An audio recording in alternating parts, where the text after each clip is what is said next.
आज का वीडियो आपके लिए बहुत ही महत्वपूर्ण होने वाला है, क्योंकि फ्रेंड आज मैं आपके लिए 20 बहुत ही महत्वपूर्ण प्रश्न लेके आया हूं। और ये फ्रेंड सारे के सारे प्रश्न जो पिछले एग्जाम हुए हैं उसमें बहुत सारे एग्जामों में ये प्रश्न बार बार पूछे गए हैं। ठीक है फ्रेंड, तो आप लोग इस वीडियो में अंत तक बने रहिएगा। और फ्रेंड, आपके पास एक अच्छा मौका है कि अपनी अपनी जो तैयारी किए हैं आप चेक करने का। आप लोग इसमें ज़रूर चेक कीजिए कि आपकी तैयारी कितनी अच्छी है, आप लोग 20 में से कितने क्वेश्चन का आंसर आप सही दे पा रहे हैं। ठीक है फ्रेंड, आपके लिए बहुत बढ़िया मौका है फ्रेंड, क्योंकि ये सारे के सारे प्रश्न फ्रेंड मैंने बहुत ही मुश्किल से तैयार किए हैं, जो पिछले एग्जामों में बहुत सारे एग्जामों में बार बार पूछे गए हैं। ठीक है फ्रेंड, तो आप वीडियो को अंत में जरूर बताइएगा कि आपका स्कोर क्या रहा, आपने कितने क्वेश्चन इसमें से सही किए हैं। ठीक है फ्रेंड, चलिए फ्रेंड, आज का अपना पहला प्रश्न है, 13 अप्रैल 1919 को जलियांवाला बाग में किसने गोलियां चलाई। फ्रेंड देखिए, इसमें 2 पॉइंट आप नोट कर लीजिए। एक पॉइंट, ये जलियांवाला बाग हत्याकांड कब हुआ था फ्रेंड, ये 1919 में हुआ था। ठीक है फ्रेंड, ये डेट याद कर लीजिए, बहुत उपयोगी है फ्रेंड, आगे आपके लिए बहुत उपयोगी साबित होगा कि जलियांवाला बाग हत्याकांड कब हुआ था, तो 1919 में हुआ था। ठीक है फ्रेंड, अब इसका राइट आंसर बताइए आप लोग, किसने गोलियां चलाई थी उस समय। फ्रेंड देखिए फ्रेंड, ये DSSB TGT में 9 अक्टूबर 2021 में तीसरे शिफ्ट में पूछा गया प्रश्न है। ये बहुत उपयोगी है, तो आप लोग ऑप्शन पढ़ के इसका राइट आंसर बताइएगा। ठीक है फ्रेंड देखिए, इसका राइट आंसर हो जाएगा ऑप्शन नंबर डी। ये ऑप्शन नंबर डी हो जाएगा, जनरल डायर। ठीक है फ्रेंड, ये जो जलियांवाला बाग हत्याकांड हुआ था 1919 में, ये जनरल डायर ने इन पे गोलियां चलाई थी। ठीक है फ्रेंड, जनरल डायर के आदेश पे ये गोलियां चलाई गई थी। ठीक है फ्रेंड, आप लोग हमेशा याद रखिएगा, बहुत उपयोगी है। ठीक है फ्रेंड, और लास्ट में अपना स्कोर जरूर बताइएगा कितने क्वेश्चन सही किए आपने। चलिए फ्रेंड, क्वेश्चन नंबर 2 देखते हैं। फ्रेंड क्वेश्चन नंबर 2 है, भारत छोड़ो आंदोलन कब शुरू किया गया था। तो फ्रेंड देखिए, ये प्रश्न SSC CGSL 12 अक्टूबर 2020 में पूछा गया प्रश्न है, तीसरे शिफ्ट में पूछा गया प्रश्न है ये 12 अक्टूबर 2020 में। ठीक है फ्रेंड, तो फटाफट इसका राइट आंसर आप लोग बताइए, ऑप्शन पढ़ लीजिए। ठीक है फ्रेंड, तो फ्रेंड इसका राइट आंसर हो जाएगा ऑप्शन नंबर ए, ये 1942। ठीक है फ्रेंड, ये 1942 में भारत छोड़ो आंदोलन शुरू हुआ था। आप हमेशा याद रखिएगा, बहुत इंपॉर्टेंट है, 1942 में शुरू हुआ था भारत छोड़ो आंदोलन। और फ्रेंड आप तो जानते ही हैं, इसमें आपने महात्मा गांधी ने एक नारा दिया था, करो या मरो का। तो फ्रेंड उन्होंने ये नारा 1942 में दिया था, जब भारत छोड़ो आंदोलन के समय करो या मरो का नारा महात्मा गांधी ने दिया था। साथ साथ आप ये भी याद रखिएगा। ठीक है फ्रेंड, चलिए फ्रेंड क्वेश्चन नंबर 3 देख लेते हैं। फ्रेंड क्वेश्चन नंबर 3 है, गौतम बुद्ध का जन्म कहाँ हुआ था। फ्रेंड ये भी बहुत इंपॉर्टेंट क्वेश्चन है फ्रेंड, देखिए बहुत बार एग्जामों में पूछा गया है। देखिए फ्रेंड, UP PCL JEE 2020 में ये प्रश्न पूछा गया है। तो फटाफट इसका राइट आंसर बताइए आप लोग कि गौतम बुद्ध का जन्म कहाँ हुआ था। तो ऑप्शन एक बार पढ़ लीजिए आप लोग, अगर आपको समय चाहिए तो फ्रेंड तो वीडियो को रोक लीजिएगा, उसके बाद अपना आंसर लगा के फिर वीडियो को चालू कर लीजिएगा, और समय चाहिए तो। ठीक है फ्रेंड, तो फ्रेंड इसका राइट आंसर हो जाएगा ऑप्शन नंबर बी, ये लुम्बिनी। ठीक है फ्रेंड, लुम्बिनी में हुआ था गौतम बुद्ध का जन्म। कहाँ हुआ था, लुम्बिनी में हुआ था। ठीक है फ्रेंड, ये नेपाल में पड़ता है लुम्बिनी, वहाँ पे गौतम बुद्ध का जन्म हुआ था। ठीक है फ्रेंड, क्लियर। चलिए फ्रेंड क्वेश्चन नंबर 4 देख लेते हैं। फ्रेंड क्वेश्चन नंबर 4 है, स्वतंत्रता मेरा जन्मसिद्ध अधिकार है और मैं इसे लेकर रहूँगा का नारा किसने दिया था। फ्रेंड बहुत इंपॉर्टेंट प्रश्न है, ये DSSB फायर ऑपरेटर 2020 में पूछा गया प्रश्न है फ्रेंड। ठीक है फ्रेंड, बहुत इंपॉर्टेंट है, 2021 में पूछा गया फ्रेंड, 20 अप्रैल 2021 में ये प्रश्न पूछा गया है। ठीक है फ्रेंड, बहुत इंपॉर्टेंट है, तो आप लोग फटाफट इसका राइट आंसर बताइए। तो फ्रेंड इसका राइट आंसर होगा ऑप्शन नंबर डी, ये बाल गंगाधर तिलक ने कहा था, स्वतंत्रता मेरा जन्मसिद्ध अधिकार है और मैं इसे लेकर रहूँगा का नारा किसने दिया था, तो बाल गंगाधर तिलक ने। ठीक है फ्रेंड, चलिए फ्रेंड क्वेश्चन नंबर 5 देख लेते हैं। क्वेश्चन नंबर 5 है फ्रेंड, डैश भारत और चीन के बीच में स्थित एक पहाड़ी दर्रा है। तो फ्रेंड ये भारत और चीन के बीच में कौन सा दर्रा है, कौन सा पहाड़ी दर्रा है, क्या नाम है, ये पूछ रहा है। तो फ्रेंड देखिए, SSC ग्रेजुएशन लेवल 16 अक्टूबर 2019 में पूछा गया प्रश्न है। ठीक है फ्रेंड, 16 अक्टूबर 2019 में ये प्रश्न पूछा गया था SSC ग्रेजुएशन लेवल में। ठीक है फ्रेंड, तो आप लोग इसका राइट आंसर बताइए क्या होगा। तो फ्रेंड इसका राइट आंसर हो जाएगा ऑप्शन नंबर डी, ये काराकोरम दर्रा है। ठीक है फ्रेंड, काराकोरम दर्रा जो है ये भारत और चीन के बीच में स्थित एक पहाड़ी दर्रा है, जिसका नाम है काराकोरम दर्रा। ठीक है फ्रेंड, याद रखिएगा, बहुत उपयोगी है। ठीक है फ्रेंड, और लास्ट में अपना फ्रेंड स्कोर जरूर बताइएगा कि आपने 20 में से कितने प्रश्न का राइट जवाब दिया है। ठीक है फ्रेंड, क्योंकि फ्रेंड ये सारे के सारे प्रश्न पिछले जो भी एग्जाम हुए उसमें बार बार रिपीट हुआ है फ्रेंड, बहुत सारे एग्जामों में बार बार प्रश्न सारे पूछे गए हैं। ठीक है फ्रेंड, चलिए फ्रेंड क्वेश्चन नंबर 6 देख लेते हैं। भारत और पाकिस्तान के बीच की सीमा रेखा को क्या कहते हैं? तो फ्रेंड ये भारत और पाकिस्तान के बीच में जो सीमा रेखा क्या कहते हैं? फ्रेंड देखिए एमपी पटवारी पेपर 16 दिसंबर 2017 में पूछा गया था प्रश्न ये। ठीक है फ्रेंड, तो फ्रेंड इसका राइट आंसर हो जाएगा option number C, Radcliffe रेखा। ठीक है फ्रेंड, जो भारत और पाकिस्तान के जो बीच में रेखा है उसका नाम है, क्या कहते हैं उसको? रेड क्लिफ रेखा कहते हैं। ऑप्शन नंबर सी हो जाएगा रेड क्लिफ रेखा। ठीक है फ्रेंड, चलिए फ्रेंड क्वेश्चन नंबर 7 देख लेते हैं। फ्रेंड क्वेश्चन नंबर 7 है, जैन धर्म के अंतिम तीर्थंकर कौन थे? डैश थे, मतलब पूछ रहा है कौन थे जैन धर्म के जो अंतिम तीर्थंकर है कौन थे? ऑप्शन एक बार पढ़ लीजिए फ्रेंड आप लोग आराम से, उसके बाद इसका आंसर बताइएगा। फ्रेंड त्रिपुरा टीईटी 2017 में ये पूछा गया था प्रश्न। तो फ्रेंड इसका राइट आंसर हो जाएगा ऑप्शन नंबर बी, ये महावीर स्वामी थे। ठीक है फ्रेंड, जैन धर्म के अंतिम तीर्थंकर कौन थे? ये महावीर स्वामी थे। ठीक है फ्रेंड, और ये कितने नंबर तीर्थंकर थे तो ये भी याद रखिएगा। अगर पूछ दिया आपसे जैन धर्म के 24 नंबर तीर्थंकर कौन थे तो फ्रेंड ये महावीर स्वामी ही हो जाएगा। जैन धर्म के 24 नंबर तीर्थंकर थे ये और अंतिम तीर्थंकर थे। ठीक है फ्रेंड, 24 नंबर तीर्थंकर और अंतिम तीर्थंकर यही थे महावीर स्वामी। ठीक है फ्रेंड, बहुत इंपॉर्टेंट है, याद रखिएगा। चलिए फ्रेंड क्वेश्चन नंबर 8 देख लेते हैं। फ्रेंड क्वेश्चन नंबर 8 है, चमगादड़ अंधेरे में उड़ सकते हैं क्योंकि? तो फ्रेंड चमगादड़ है जो अंधेरे में क्यों उड़ सकते हैं, मतलब क्यों, किस कारण से ये उड़ सकते हैं? तो फ्रेंड देखिए ये भी फ्रेंड एमपी पुलिस एसआई 29 अक्टूबर 2017 में पूछा गया है। ठीक है फ्रेंड, ये प्रश्न 29 अक्टूबर 2017 में पूछा गया है एमपी पुलिस एसआई में। ठीक है फ्रेंड, तो फ्रेंड और ये सारे इसके अलावा फ्रेंड बहुत सारे एग्जामों में प्रश्न बहुत बार आया है, तो इस पर विशेष ध्यान दीजिएगा। फ्रेंड देखिए वो उनके द्वारा निर्मित अल्ट्रासोनिक तरंगे द्वारा निर्देशित होते हैं। तो फ्रेंड इसका right answer option number A हो जाएगा, वे उनके द्वारा निर्मित अल्ट्रासोनिक तरंगे द्वारा निर्देशित होते हैं। ठीक है फ्रेंड, इसका राइट आंसर ये हो जाएगा, ऑप्शन नंबर ए हो जाएगा। ठीक है फ्रेंड, याद रखिएगा, बहुत उपयोगी है ये प्रश्न, बहुत बार एग्जामों में फ्रेंड ये बार बार आया है। ठीक है फ्रेंड, चलिए फ्रेंड क्वेश्चन नंबर 9 देख लेते हैं। फ्रेंड क्वेश्चन नंबर 9 है, कोयले का शुद्धतम रूप है, मतलब फ्रेंड कोयले का सबसे शुद्धतम रूप कौन सा है, मतलब सबसे शुद्ध कोयला कौन सा है? फ्रेंड ये पूछ रहा है, इसमें ये चारों ऑप्शन दिया है आपको, इसमें से सबसे जो शुद्ध कोयला है कौन सा है? देखिए फ्रेंड ये यूटीईटी 2020 में पूछा गया प्रश्न है, बहुत इंपॉर्टेंट है फ्रेंड ये भी। तो फ्रेंड इसका राइट आंसर हो जाएगा ऑप्शन नंबर सी। ठीक है फ्रेंड, ये एंथ्रासाइट। ठीक है फ्रेंड, अब याद रखिएगा जो एंथ्रासाइट कोयला है ये सबसे शुद्ध कोयला है फ्रेंड। ठीक है फ्रेंड, क्योंकि इसमें 90 से 95% फ्रेंड 90 से 95% इसमें कार्बन होता है। ठीक है फ्रेंड, तो इसको सबसे शुद्ध कोयला माना जाता है एंथ्रासाइट कोयले को। ठीक है फ्रेंड, याद रखिएगा, बहुत उपयोगी है। चलिए फ्रेंड क्वेश्चन नंबर 10 देख लेते हैं। फ्रेंड क्वेश्चन नंबर 10 है, ओजोन परत के संरक्षण के लिए मुख्य रूप से कौन सी गैस जिम्मेदार है? फ्रेंड आप तो जानते हैं ओजोन परत को, जो हमारी पृथ्वी के ऊपर एक लेयर है। ठीक है फ्रेंड, जो हमें सूरज की हानिकारक किरणों से बचाता है पृथ्वी को, उसको हम ओजोन परत कहते हैं। और फ्रेंड आप जानते ही हैं इसमें सुराख हो रहा है, मतलब इसमें सुराख हो गया है, जिसके कारण जो सूरज की हानिकारक किरणें हैं वो पृथ्वी पर आ रही है, जिसके कारण बहुत दिन प्रतिदिन गर्मी का तापमान बढ़ता जा रहा है, गर्मी बढ़ती जा रही है पृथ्वी के ऊपर। ठीक है फ्रेंड, अंदर में तो फ्रेंड इसको जो ओजोन परत है ये किस कारण से इसमें मतलब सुराख हो रहा है, इसमें किस कारण से हो रहा है, कौन सी गैस इसको सबसे ज़्यादा मतलब कि खराब कर रही है ओजोन परत को? तो फ्रेंड इसमें से यही पूछ रहा है कि ओजोन परत को कौन सी गैस जो खराब कर रही है।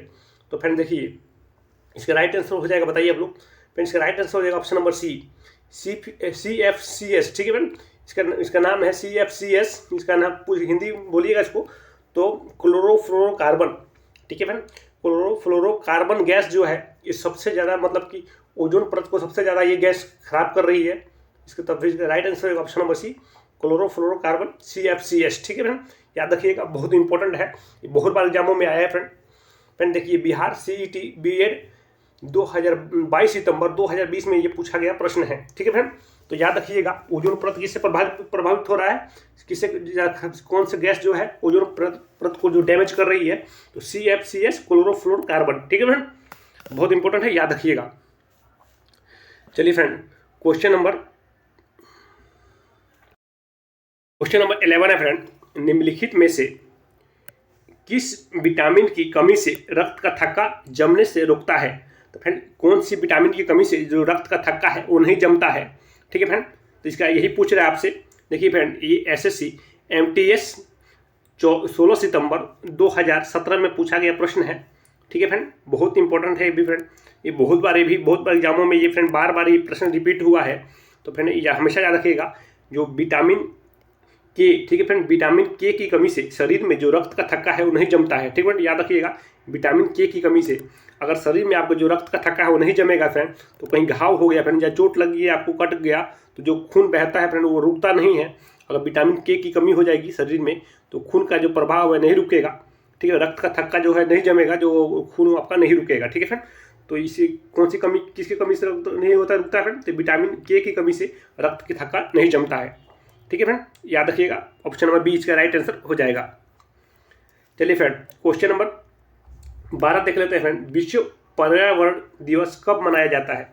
तो फटाफट इसका राइट आंसर बताइए आप लोग कि जो विश्व पर्यावरण दिवस है कब मनाया जाता है फ्रेंड? देखिए फ्रेंड, ये आरआरसी ग्रुप डी 31 अक्टूबर 2018 में पूछा गया प्रश्न है। ठीक है फ्रेंड, देखिए मैं आपके लिए ये सारे के सारे प्रश्न फ्रेंड बहुत मेहनत से इसको मैंने एक एक प्रश्न सिलेक्ट किया है फ्रेंड, इसमें से जो बहुत सारे एग्जामों में बार ये प्रश्न पूछे गए हैं वही प्रश्न फ्रेंड में आज मैं आपके लिए 20 का 20 जो प्रश्न है बहुत उपयोगी है फ्रेंड आपके लिए। थोड़ा विशेष ध्यान दीजिएगा, बहुत मेहनत से मैंने लाया है, तो इतनी मेहनत के लिए फ्रेंड एक लाइक तो बनता है, वीडियो को लाइक जरूर कर दीजिएगा, और अभी तक अपने चैनल सब्सक्राइब नहीं किया सब्सक्राइब कर लीजिएगा। मैं ऐसे वीडियो आपके लिए हमेशा लेके आता रहता हूँ जो आपके एग्जाम में आने की पूरी संभावना रहती है, ऐसे प्रश्न मैं लेके आता हूँ।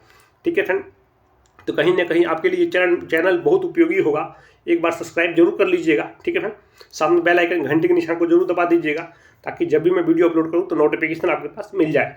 ठीक है फ्रेंड, तो फ्रेंड इसका राइट आंसर बताइए आप लोग क्या होगा। ये क्वेश्चन नंबर 12 का विश्व पर्यावरण दिवस कब मनाया जाता है? तो फ्रेंड इसका राइट आंसर जो ऑप्शन नंबर ए, ये 5 जून। ठीक है फ्रेंड, ये 5 जून को विश्व पर्यावरण दिवस मनाया जाता है, हमेशा याद रखिएगा फ्रेंड, बहुत उपयोगी है। चलिए फ्रेंड, क्वेश्चन नंबर 13 देख लेते हैं फ्रेंड, काजीरंगा राष्ट्रीय उद्यान किस राज्य में स्थित है? इस पर फ्रेंड स्टार मार्क लगा लीजिए आप लोग। फ्रेंड ये प्रश्न हर एक बार एग्जामों में आता है फ्रेंड, बहुत सारे एग्जामों में बार प्रश्न रिपीट हुआ है फ्रेंड। ठीक है फ्रेंड, इस पर स्टार मार्क लगा लीजिए, बहुत इंपॉर्टेंट प्रश्न है फ्रेंड ये। तो जो काजीरंगा राष्ट्रीय उद्यान है फ्रेंड, ये असम में है। ठीक है, याद रखिएगा, ये असम राज्य में है। और फ्रेंड ये किसके लिए प्रसिद्ध है? अगर आपसे पूछ दे काजीरंगा राष्ट्रीय उद्यान किसके लिए प्रसिद्ध है, तो फ्रेंड एक सिंह के गैंडे, जो गैंडे देखते हैं जानते हैं फ्रेंड, जिसको इंग्लिश में रैनो बोलते हैं, तो एक सिंह के गैंडे के लिए प्रसिद्ध है काजीरंगा राष्ट्रीय उद्यान, जो असम में है। ठीक है, कहाँ है? असम में। देखिए फ्रेंड, SSCGD 18 फरवरी 2019 में पूछा गया प्रश्न है, फर्स्ट शिफ्ट में पूछा गया था प्रश्न ये 18 फरवरी 2019 में, ये SSCGD का पेपर है। ठीक है, उसमें पूछा गया था पहले शिफ्ट में। ठीक है फ्रेंड, तब बहुत उपयोगी है फ्रेंड, बहुत बार एग्जामों में आया है फ्रेंड, याद रखिएगा। ठीक है फ्रेंड, चलिए फ्रेंड क्वेश्चन नंबर 14 देख लेते हैं, पौधों में जल का अवशोषण किसके द्वारा होता है? तो फ्रेंड ये पौधे होते हैं, इसमें जल का अवशोषण किसके द्वारा होता है? तो फटाफट इसका राइट आंसर बताइए फ्रेंड। UPTET 2013 में पूछा गया प्रश्न है, बहुत उपयोगी है फ्रेंड। तो फ्रेंड इसका राइट आंसर हो जाएगा ऑप्शन नंबर ए, ये जाइलम। ठीक है फ्रेंड, जो पौधों में जल का अवशोषण होता है वो जाइलम के द्वारा होता है, याद रखिएगा, जाइलम। ठीक है फ्रेंड, बहुत उपयोगी है। फ्रेंड क्वेश्चन नंबर 15 देख लेते हैं, कौन सा रक्त समूह सभी को रक्तदान कर सकता है? तो फ्रेंड इसमें से बताइए कौन सा जो रक्त का समूह है वो सब किसी को रक्त दे सकते हैं। ठीक है फ्रेंड, कौन सा रक्तदान है मतलब समूह है जो किसी को भी रक्त अपना दे सकता है? ठीक है फ्रेंड, बताइए इसमें क्या इसका राइट आंसर क्या होगा। ऑप्शन आपके सामने है, एक बार ऑप्शन को आप आराम से पढ़ लीजिए और इसमें फिर आप इस आराम से इसका आंसर लगाइएगा ताकि आप गलती ना करें। ठीक है फ्रेंड, आप समझ जाइए फ्रेंड कि ये सेम टू सेम आपके प्रश्न, जैसे आप मान लीजिए फ्रेंड ये सेम टू सेम आपका प्रश्न है, पेपर में आप एग्जाम में गए हैं, सेम ऐसा ही पेपर आया है, तो आप क्या करेंगे, कितने क्वेश्चन का आप सही जवाब दे पाते हैं ये मेरे को बताइएगा। ठीक है फ्रेंड, देखिए फ्रेंड SSC CGL 16 अगस्त 2017 में पूछा गया था प्रश्न ये। तो फ्रेंड इसका राइट आंसर हो जाएगा ऑप्शन नंबर बी, 0-। ठीक है, O- फ्रेंड। ठीक है, ये O- जो रक्त समूह है फ्रेंड, ये किसी को भी अपना रक्त दे सकता है। ठीक है फ्रेंड, बहुत इंपॉर्टेंट प्रश्न याद रखिएगा, O-। ठीक है फ्रेंड, रक्त समूह है जो किसी को भी अपना रक्त दे सकता है। ऑप्शन नंबर बी इसका राइट आंसर हो जाएगा। चलिए फ्रेंड, क्वेश्चन नंबर 16 देख लेते हैं। प्रथम बौद्ध संगीत जो 483 ईस्वी पूर्व राजगीर में आयोजित की गई थी। फ्रेंड ये देखिए, एक पॉइंट याद कर लीजिए, 2 पॉइंट है कि प्रथम बौद्ध संगीत कब हुआ था, तो 483 ईसा पूर्व हुआ था। कहाँ हुआ था? राजगीर में। ठीक है फ्रेंड, तो ये 2 पॉइंट है, बहुत उपयोगी है पॉइंट ये भी फ्रेंड, बहुत बार एग्जाम में पूछा है, तो आप लोग इसको दिमाग में बैठा लीजिए कि प्रथम बौद्ध संगीत 483 ईसा पूर्व हुआ था। कहाँ हुआ था? राजगीर हुआ था। ठीक है फ्रेंड, राजगीर में, ये जगह याद रखिएगा, राजगीर में आयोजित की गई थी। इसकी अध्यक्षता किसके द्वारा की गई थी? तो फ्रेंड जो इसकी अध्यक्षता है किसके द्वारा की गई थी ये पूछ रहा है। तो फ्रेंड इसका राइट आंसर हो जाएगा ऑप्शन नंबर बी, महाकश्यप। ठीक है फ्रेंड, जो प्रथम बौद्ध संगीत हुआ था जो राजगीर में हुआ था, इसकी अध्यक्षता किसने की थी? तो महाकश्यप ने की थी, याद रखिएगा। ठीक है फ्रेंड, ऐसे ही प्रश्न जब एग्जाम में आते हैं फ्रेंड, इस ऐसे प्रश्न में बहुत सारे बच्चे फेल हो जाते हैं। ठीक है फ्रेंड, अटक जाते हैं, तो फिर याद रखिएगा महाकश्यप ने इसकी अध्यक्षता की थी। और फ्रेंड किसके शासनकाल में पूछ दे कि ये प्रथम बौद्ध संगीत है ये किसके शासनकाल में हुआ था, तो आप लोग हमेशा याद रखिएगा अजातशत्रु। ठीक है फ्रेंड, अजातशत्रु के शासनकाल में पहला बौद्ध संगीत हुआ था। ठीक है फ्रेंड, और ये राजगीर में हुआ था और इसकी अध्यक्षता महाकश्यप ने की थी। ठीक है फ्रेंड, ये HSC पुलिस SI 2 दिसंबर 2018 में पूछा गया प्रश्न है। ठीक है फ्रेंड, याद रखिएगा, बहुत उपयोगी है। चलिए फ्रेंड, क्वेश्चन नंबर 17 देख लेते हैं। अमेरिका ने हिरोशिमा और नागासाकी पर क्रमशः परमाणु बम किन तिथियों पर गिराए गए थे? आप तो जानते ही हैं, जो दूसरे विश्व युद्ध में अमेरिका द्वारा जापान के 2 शहरों पर बम गिराया गया था। कौन कौन से शहर थे? हिरोशिमा और नागासाकी। याद रखिएगा, हिरोशिमा और नागासाकी 2 शहर थे जिसने अमेरिका द्वारा जिस पे बम गिराए गए थे। ये दोनों शहर जापान के 2 शहर है, हिरोशिमा और नागासाकी। तो फिर बताइए इसका आंसर क्या होगा? ये कब कौन से डेट में गिराया गया था ये पूछ रहा है। देखिए फ्रेंड, IB में पूछा गया प्रश्न है। ठीक है फ्रेंड, 15 सितंबर 2013 में पूछा गया प्रश्न है। तो फ्रेंड देखिए, इसका राइट आंसर हो जाएगा ऑप्शन नंबर ए। ठीक है फ्रेंड, याद रखिएगा, इसका right answer option number A हो जाएगा। ये 6 अगस्त 1945 में हिरोशिमा पर गिराया गया था। ठीक है फ्रेंड, 6 अगस्त 1945 में हिरोशिमा पर गिराया गया था। उसके 3 दिन के बाद, ठीक है फ्रेंड, उसके 3 दिन के बाद 9 अगस्त, ठीक है फ्रेंड, 9 अगस्त 1945, ठीक है फ्रेंड, 9 अगस्त 1945 में नागासाकी पर गिराया गया। ठीक है फ्रेंड, तो याद रखिएगा 6 अगस्त 1945 में हिरोशिमा पर और उसके 3 दिन के बाद 9 अगस्त 1945 में नागासाकी पर गिराया गया था। ठीक है फ्रेंड, याद रखिए ऑप्शन नंबर ए इसका राइट आंसर हो जाएगा। ठीक है फ्रेंड, बहुत उपयोगी है फ्रेंड, ये आप लोग ध्यान दीजिएगा। फ्रेंड मेरा हरदम यही मेरा उद्देश्य रहता है कि आपको जो भी प्रश्न मैं कराऊं बहुत महत्वपूर्ण प्रश्न कराऊं और आपके एग्जाम में जिसकी जो भी प्रश्न है आपके एग्जाम में आने की पूरी संभावना हो वही प्रश्न मैं आपको कराऊं और अच्छे से समझा सकूं ताकि आप हमेशा दिमाग में बैठ जाए, आप कभी ना भूले। ठीक है फ्रेंड, यही मेरा हरदम कोशिश यही रहती है। ठीक है फ्रेंड, तो चलिए फ्रेंड क्वेश्चन नंबर 18 देख लेते हैं फ्रेंड कि निम्न में से किसे कोशिका की आत्म थैली कहा जाता है? आत्मघाती थैली कहा जाता है। फ्रेंड, तो निम्न में से किसे कोशिका की आत्मघाती थैली कहा जाता है? तो आप लोग ऑप्शन पढ़ लीजिए, चारों ऑप्शन पढ़ लीजिए। देखिए फ्रेंड, ये UTET 2021 में पूछा गया प्रश्न है। ठीक है फ्रेंड, तो फ्रेंड इसका राइट आंसर क्या होगा? तो फ्रेंड इसका राइट आंसर हो जाएगा option number C, lysosome. Lysosome को कोशिका की आत्मघाती थैली कहा जाता है, याद रखिएगा ऑप्शन नंबर सी हो जाएगा लाइसोसोम। ठीक है फ्रेंड, चलिए फ्रेंड क्वेश्चन नंबर 19 देख लेते हैं फ्रेंड। इसमें से कौन सी भाषा देवनागरी लिपि में के अंतर्गत नहीं आती है? ठीक है फ्रेंड, इसमें कौन सी भाषा है जो देवनागरी लिपि के अंतर्गत नहीं आती है? तो फ्रेंड इसका राइट आंसर बताइए फ्रेंड क्या होगा? देखिए फ्रेंड, इसमें से एक जो भाषा है वो देवनागरी लिपि में नहीं आती है, बाकी तीनों भाषा जो है वो देवनागरी लिपि में आती है। तो पहचानिए इसमें से, दिमाग पर थोड़ा प्रेशर डालिए फ्रेंड। तो चलिए फ्रेंड, इसका राइट आंसर हो जाएगा ऑप्शन नंबर ए, ये बंगला। ठीक है फ्रेंड, ये बंगला भाषा है, ये देवनागरी लिपि में नहीं आती है। ठीक है फ्रेंड, याद रखिएगा। बाकी कोंकणी हो गया, ये संस्कृत हो गया और ये गुजराती हो गया, ये तीनों भाषा फ्रेंड ये देवनागरी लिपि में लिखी जाती है, याद रखिएगा, बहुत इंपॉर्टेंट है। ठीक है फ्रेंड, और कौन सी लिखी नहीं जाती है? तो ये बंगला भाषा नहीं लिखी जाती है। ठीक है फ्रेंड, और सर देखिए फ्रेंड, इसके साथ साथ आप याद रखिएगा संस्कृत भाषा वो भी देवनागरी लिपि में लिखी जाती है। नेपाली तक जो फ्रेंड नेपाल देश है उनकी भाषा जो नेपाली है वो भी नेपाली भाषा भी देवनागरी लिपि में लिखी जाती है।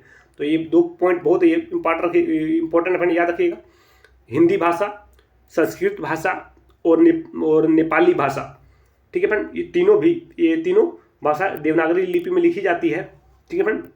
और ये कोंकणी, संस्कृति, गुजराती ये भी देवनागरी लिपि में लिखी जाती है, ठीक है फ्रेंड, याद रखिएगा। देखिए फ्रेंड, देवनागरी लिपि में बहुत सी भाषाएं लिखी जाती है, ठीक है फ्रेंड, पर मैं आपको मुख्य 3-4 भाषाएं बता देता हूँ, उसको आप हमेशा दिमाग में रखिएगा। एक हो गया संस्कृत भाषा, दूसरा हिंदी, तीसरा पाली भाषा और चौथा नेपाली, ठीक है फ्रेंड, नेपाली भाषा। ये चारों भाषा हैं, ये हमेशा याद रखिएगा, देवनागरी लिपि में लिखी जाती है। इसी से संबंधित प्रश्न हर एग्जाम में पूछे जाते हैं, ठीक है फ्रेंड। तो क्वेश्चन नंबर 19 का राइट आंसर हो जाएगा ऑप्शन नंबर ए, बांग्ला भाषा ये देवनागरी लिपि में नहीं आती है, ठीक है फ्रेंड, याद रखिएगा। चलिए फ्रेंड, क्वेश्चन नंबर 20 देख लेते हैं। किस देश की भारत के साथ सबसे लंबी सीमा है? फ्रेंड, कौन सा देश है जिसकी सीमा भारत के साथ सबसे लंबी है, यही पूछ रहा है। तो फ्रेंड देखिए, इसका राइट आंसर हो जाएगा ऑप्शन नंबर सी, बांग्लादेश, ठीक है फ्रेंड। बांग्लादेश की सीमा है, ये भारत के साथ सबसे लंबी सीमा है,